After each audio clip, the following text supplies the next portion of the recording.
রাজশাহীর সাথে যেভাবে হেরেছি। এবারের বিপিএলে প্রথম দিকে টানা ৮ ম্যাচে জয়, পয়েন্টের শীর্ষ থেকে সবার আগে প্লে অফ নিশ্চিত। এরপরই শুরু হয় ধসের গল্প, টানা ৫ ম্যাচে হার। শেষ হার এলো প্লে অফের এলিমিনেটরিতে। লম্বা সময় ধরে বিপিএলে রঙিন হয়ে থাকা রংপুর একেবারে রংহারা। কেন এমন অবস্থা হলো রংপুর রাইডার্সের? টানা ৫টা ম্যাচ হারলাম। এই প্রশ্নের উত্তরে দলের সহকারী কোচ মোহাম্মদ আশরাফুল তিনি দায় চাপালেন দেশি ক্রিকেটারদের উপর। দলের দেশি ক্রিকেটাররা পেছনের কয়েকটা ম্যাচে একযোগে ফর্মহারা, তাতেই রংচটা হয়ে গেল রংপুর।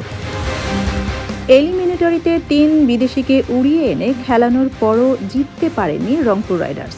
এমন করে হুটহাট বিদেশি ক্রিকেটারদের উড়িয়ে এনে খেলিয়ে দেওয়াটা সঠিক নয়, তাও জানালেন আশরাফুল।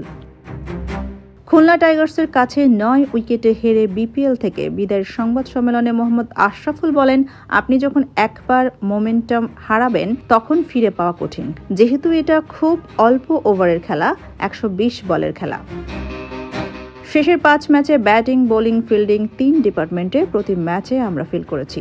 লোকাল প্লেয়াররা শুরুতে যেভাবে খেলছিল শেষ ৫টা ম্যাচে ওইভাবে ভালো খেলতে পারেনি। শেষের দিকে দলের ব্যর্থতার জন্য দেশি ক্রিকেটারদের উপরেই দায় চাপিয়ে আশরাফুল বলেন, আমাদের প্লেয়ারদের আরও একটু বিগ হার্ট নিয়ে খেলা উচিত ছিল। আর এভাবে হুট করে বিদেশি উড়িয়ে এনে খেলালে সাফল্য ধরা দেবে না। সকালে এসে দলের সঙ্গে যোগ দিয়ে দুপুরে খেলতে নেমে পড়লে চলে না।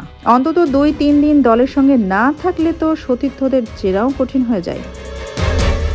সোনিয়া খান, খবর সংযোগ।